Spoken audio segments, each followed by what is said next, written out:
একদল অপহরণকারী তার একমাত্র ছাত্রকে জিম্মি করেছিল। ক্ষিপ্ত শিক্ষক একাই সেখানে ঢুকে তাদের আস্তানা গুড়িয়ে দেন। পুরো ঘটনাটা যেন বাস্তবের ফাস্ট অ্যান্ড ফিউরিয়াসের দৃশ্য। দুই পক্ষের ধাওয়া যখন চরমে পৌঁছায়, লোকটি হঠাৎ গাড়ি ঘুরিয়ে পরিত্যক্ত একটি বাস্কেটবল কোর্টে সব গাড়ির পথ আটকে দেয়। পরবর্তী লড়াই শুরু হতে চলেছে। অসাধারণ শক্তি আর দুর্দান্ত লড়াইয়ের দক্ষতায় মাত্র ৩ মিনিটেই সে শত শত অপহরণকারীকে মাটিতে নামিয়ে দেয়। কেউ আর উঠে দাঁড়াতে পারেনি, এমনকি তাদের নেতাকেও সে তুলে বাস্কেটের ভেতর ছুঁড়ে ফেলে। ঠিক তখনই ছাত্রটিকে উদ্ধার করার পর সে তার গুরুর কাছ থেকে একটি জরুরি বার্তা পায়। জানা যায় তার গুরু শেষ নিঃশ্বাসের কাছাকাছি। একসময় তিনি এই মানুষটিকে সঠিক পথে এনেছিলেন। এখন তার পুরনো হাই স্কুল প্রতি বছর খেলাধুলায় সবার শেষে থাকে। গুরু চান এই লোকটি যেন স্কুলের ক্রীড়া ক্ষেত্রকে নতুন উচ্চতায় নিয়ে যায়। লোকটি এক মুহূর্তও দেরি না করে রাজি হয়ে যায়। সেই মুহূর্তেই গুরু শান্তিতে মৃত্যুবরণ করেন। নতুন স্কুলে পৌঁছে সে দেখে ছাত্রদের প্রশিক্ষণ পদ্ধতি সবই ভুল।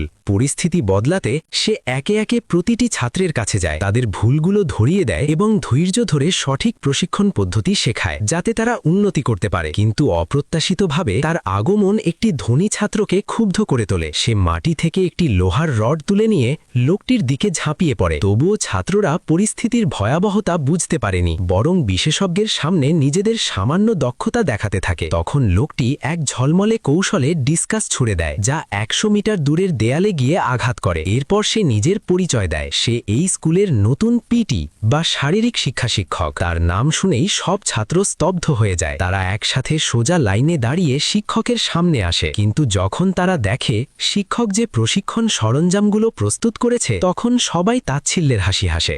ভাবতে থাকে এগুলো একেবারেই হাস্যকর। দৌড়বিদদের লোহার জুতো পরতে হবে, আবার কাপড় ধোয়া আর বেলুন ফোলানোর জন্য আলাদা যন্ত্র রয়েছে। তার অযৌক্তিক দাবিগুলো শুনে সবাই এটাকে পাগলামি ভেবে চলে যেতে চায়। কিন্তু তখনই তারা বুঝতে পারে ওই মানুষটিকে অমান্য করার পরিণতি কতটা ভয়ঙ্কর হতে পারে। পরের মুহূর্তেই লোকটি দ্রুত নিক্ষেপের লাঠিগুলো তুলে নিয়ে সুন্দরভাবে ঘুরতে থাকে।